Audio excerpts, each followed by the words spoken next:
This is the strange but true story of a man and his crowbar. He loved that crowbar. He loved that crowbar so much that it was his constant companion, even after it was driven completely through his brain. Yes, that 3-foot, 13-pound crowbar was shot clean through his brain, leaving a gaping hole through his left eye, before it continued on, right through the back of his head, landing 80 feet away from him. Yes. It is true, my friends. This is the real-life story of one Phineas P. Gage. As a construction foreman, part of his job was to use a long and heavy iron bar to push explosive materials into a hole, and set off an explosion, to remove parts of hillsides, or mountains, for road construction. He used a specially built iron bar that was over 3 feet long, and weighed 13 pounds. He had great success, until one day, the bomb blast literally blew up in his face.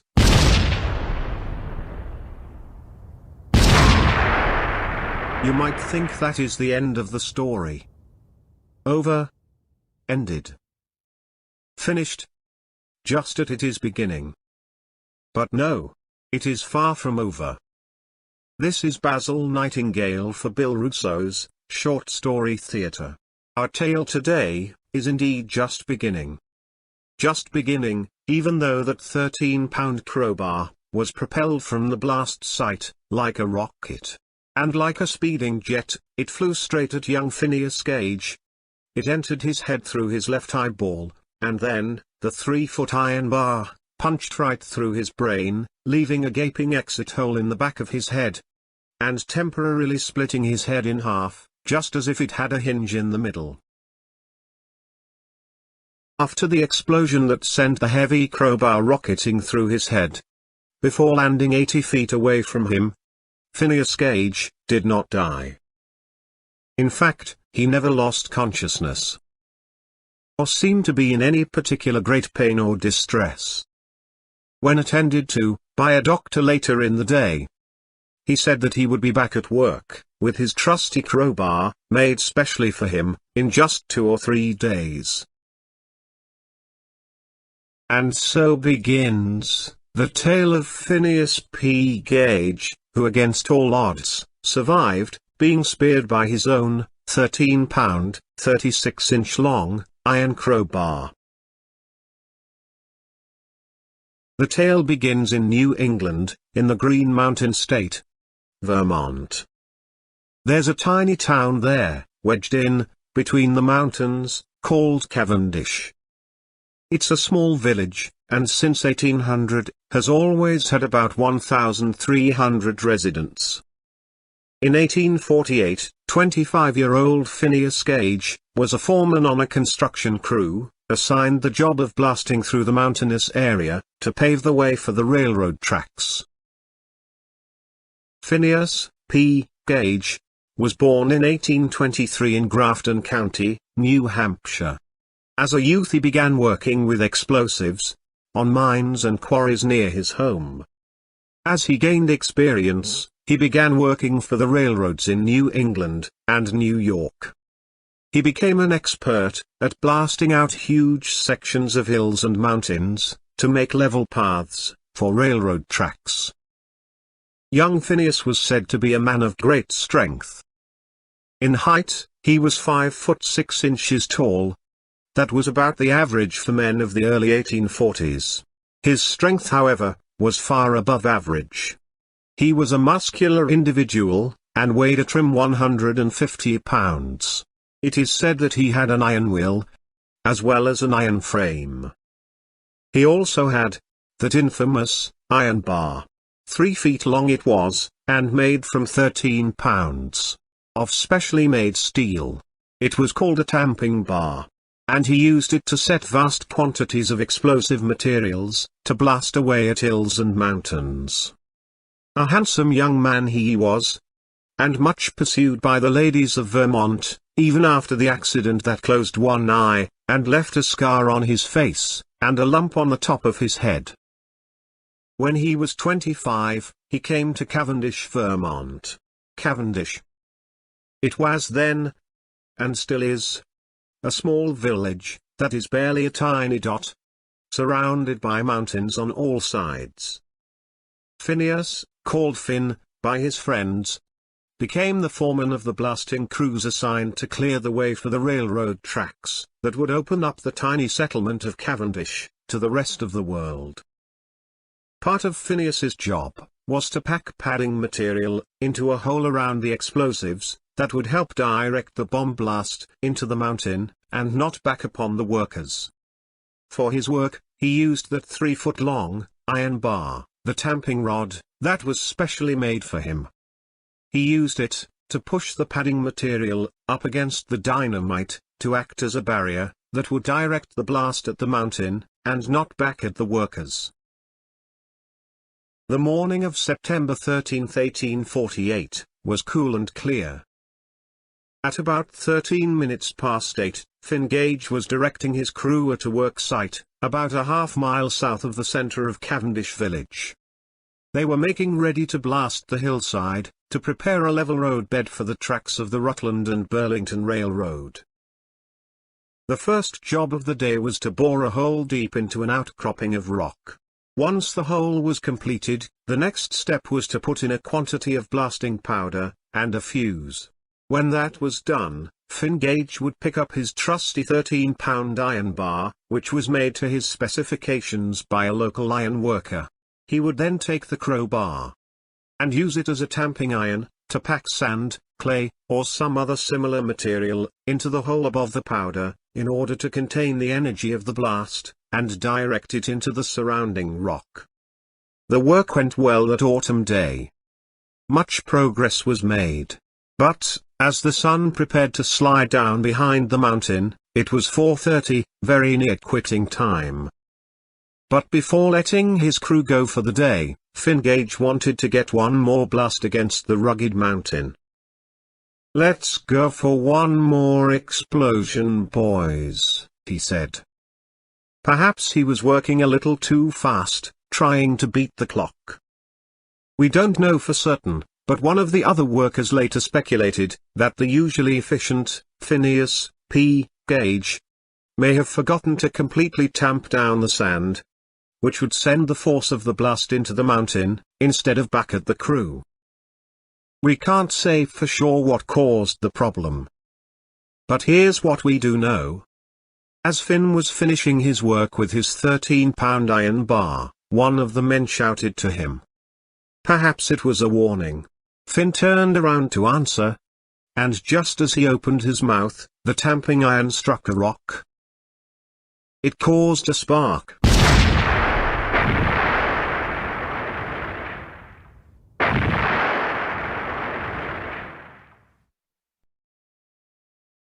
The powder exploded. It rocketed from the hole.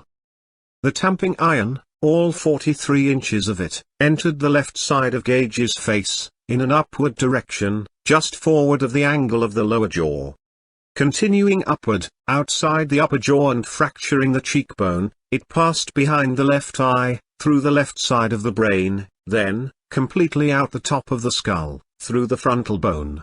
After it came out the top of his head. The iron continued to fly through the air before landing, point first, in a grassy area 80 feet away from where it struck Phineas Gage. Gage was thrown onto his back, and gave some brief convulsions of the arms and legs, but spoke within a few minutes. He told the boys in the crew he was all right. In point of actual fact, he walked on his own, with little assistance. One of the crew members sent for a vehicle so that they could transport Finn over the rugged 3/4-mile trail, back to town. When the ox cart arrived, Finn was still conscious, still talking, and he even sat upright in the ox cart during the ride back. He was taken to the hotel in the center of Cavendish, where he and the other contract workers were staying during the construction. When they got to the hotel, Finn got off the ox cart on his own power, and instead of going to his room, as everyone expected, he took a seat in a rocking chair, on the front porch and rocked gently in that chair, and chatted with the townspeople, for almost 30 minutes before the arrival of the local doctor, whose rounds included Cavendish and 2 other small villages, named Proctorsville and Ascutney. We take you now, to that tiny village of Cavendish, Vermont. It's 5:30 in the afternoon. 1 hour after the unbelievable accident that saw Finn Gage's head being momentarily split in half, like a hinged door, before the elastic action of his skin brought it back in place. It is still light out, with evening twilight about a half hour away. The scene is the front porch of the downtown hotel, where Phineas Gage is sitting in a rocking chair, talking with a large group of townspeople gathered around him.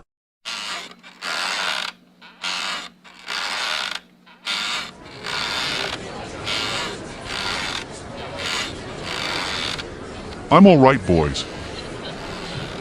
It takes more than a little blast of dynamite to put me down.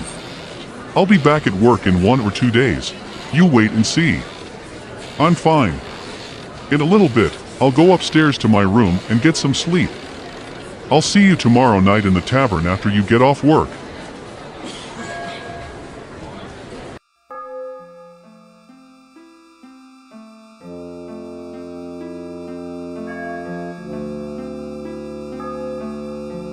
Yeah, that boy was one for the record books, I'll tell you that. Yep. To survive that trauma and never even lose consciousness was one of the most amazing things I've ever seen in 5 decades of medical practice. Of course, back in 1848 when it happened, I was barely 3 years out of medical school and was the simple country sawbones of 3 little villages that, when put together, didn't even equal 1 downtown block of a big city like Providence, Rhode Island, or Boston. I never had seen very many head injuries, other than a couple people getting kicked in the head by a horse. I was busy tending to Aunt Jenny Grover. She had a bad case of the vapors when they came for me.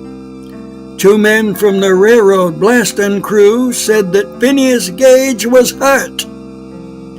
They claimed that an iron bar rocketed right clean through his head, but he never passed out, they said. And he was sitting on the front porch of the Cavendish Hotel telling everybody about it. I grabbed my bag and made a quick run from 2nd Street up to the hotel on Main Street.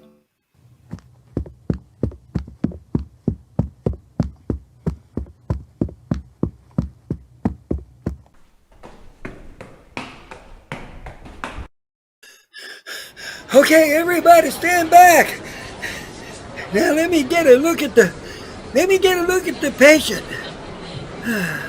I'm going to have to catch my breath. I ran all the way here to attend to a man who supposedly had a 3-foot crowbar punched through his head by a dynamite blast. All I see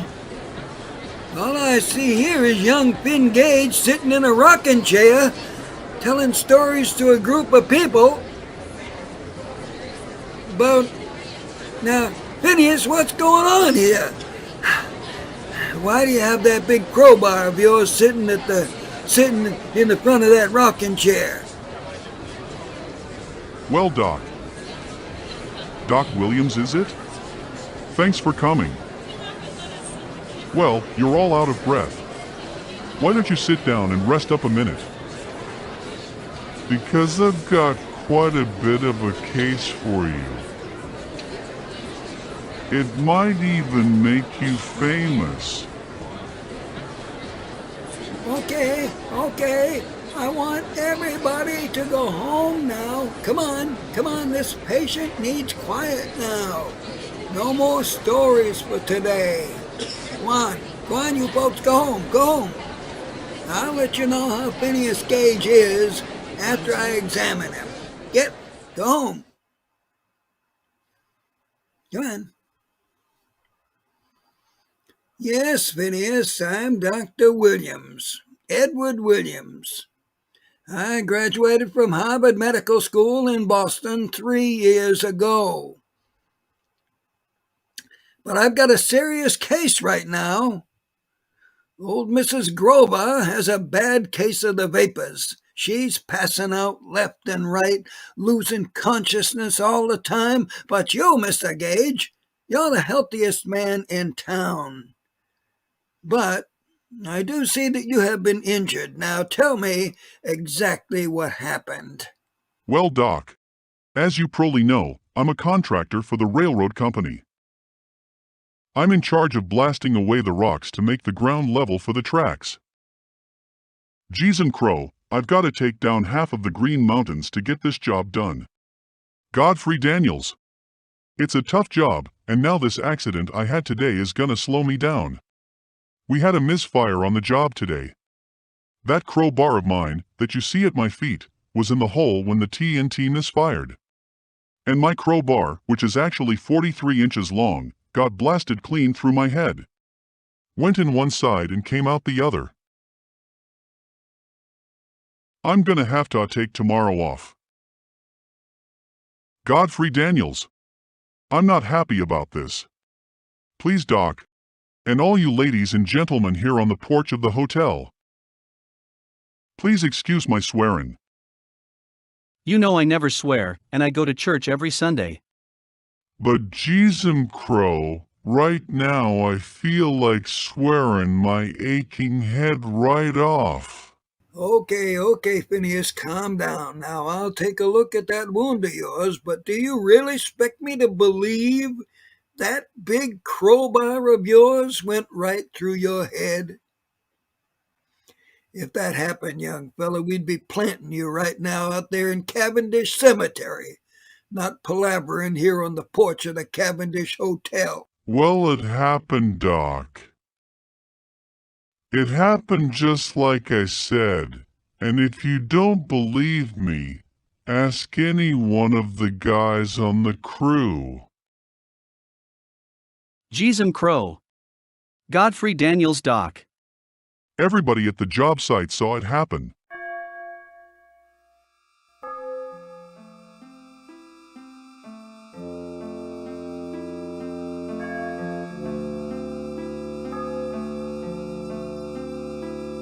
There being no hospital within 100 miles, I used the patient's hotel room for the examination. And I quickly found that beyond belief, what young Phineas Gage said happened to him really did happen. There was a huge gaping hole in the left side of his face in an upward direction. That's where the iron bar entered. The crowbar then moved upwards, fracturing his cheekbone. Then it passed just behind the left eye, causing much damage in the area and rendering it useless. From there, it passed through the left side of his brain, and finally it went completely through the top of his skull before continuing on for some 30 yards before landing point first in a patch of grass. Now at this point, Gage's head began to swell and the top of his head looked like an inverted funnel. He was rapidly losing blood. I'm not going to describe graphically to you the details of his condition. Let's just say the bed was covered in gore and Mr. Gage began to suffer. He vomited, and when he did, about 1 cup full of his brain was forced out through the hole in the top of his head. Enough of the details. About 7 p.m., another doctor arrived, Dr. J.H. Harlow. He was a few years older than I and had more experience with head wounds. We shaved the scalp around the region where the crowbar exited, then removed coagulated blood, small bone fragments, and a few ounces of protruding brain. After probing for foreign bodies and replacing 2 large detached pieces of bone, we closed the wound with adhesive straps, leaving it partly open for drainage. The entrance wound in the cheek we bandaged loosely for the same reason. A wet compress was applied, then we used a nightcap as a further bandage around his head. His arms and hands were badly burned from the blast. We also bandaged them. Later that evening, I made a note in my notebook that his mind was clear, but he began to be agitated and he kept moving his legs, alternately retracting and extending them. He told me not to allow any visitors. He said he'd be back to work in a few days. He doesn't really care to see his friends right now, but just tell them he'll be back at work in a couple of days. He did not return to work the next day, or even the next week, or the week after that. Beginning 12 days after the accident, Gage was still our patient, still in his hotel room and going downhill. He was in a coma, drifting in and out, sometimes semi-comatose, occasionally not in the coma, but seldom speaking unless spoken to, answering only in monosyllables. On the 13th day, his strength failed and he went into a full coma. There were weird, bizarre growths of fungus growing out of the hole in his head, as well as from his damaged eye. He would not eat. His friends expected death within hours, and they had already made his coffin.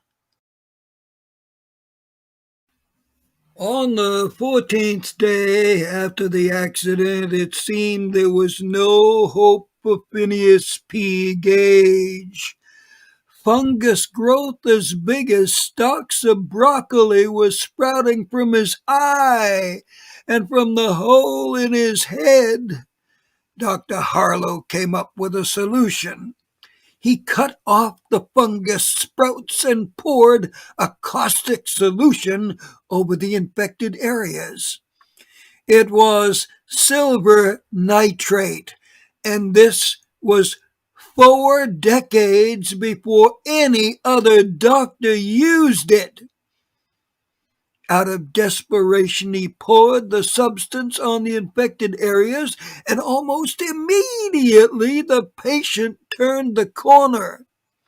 Just 10 days later, Phineas Gage was conscious and able to sit up in bed and take nourishment. After 1 month, he was taking short walks and talking about going back to work. He was not able to return to his railroad blasting work, but he went to his mother's house in New Hampshire and made a full recovery. He could not go back to his former job, so for a time, he decided to capitalize on his fame by joining P.T. Barnum's museum in New York City. For 12.5 cents, you could see the man who survived being speared by a 13-pound iron bar. Later on, Phineas went to South America, and he became a one-eyed stagecoach driver in Chile, leading a team of 6 horses over long-distance routes. He was a bit of a sensation in Chile. The departure of the stagecoach was always a big event at Valparaiso, a crowd of ever-astonished Chilenos assembling every day to witness the phenomenon of the one-eyed man driving 6 horses. It was a demanding job, but Phineas did it for 6 or 7 years, until his health began to fail in 1859. He returned to the United States, where problems from his old injuries began to worsen.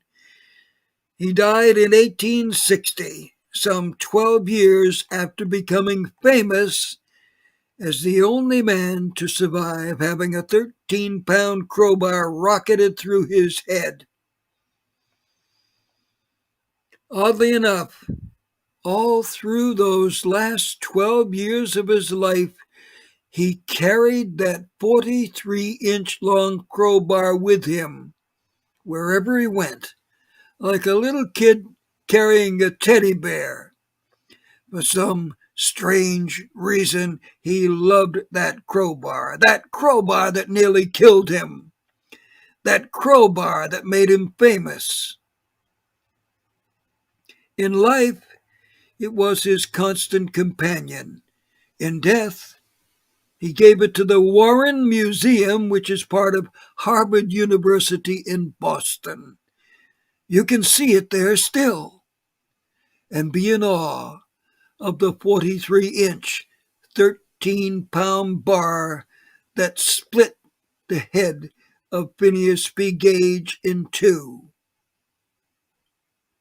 Phineas Gage, who was only 22 inches longer than his beloved iron bar. That's it for this edition of Bill Russo's Short Story Theatre. Listen to us on any podcast site, watch us on YouTube, like us on Facebook, share us, do anything except ignore us. This is Basil Nightingale. Come back again real soon, won't you?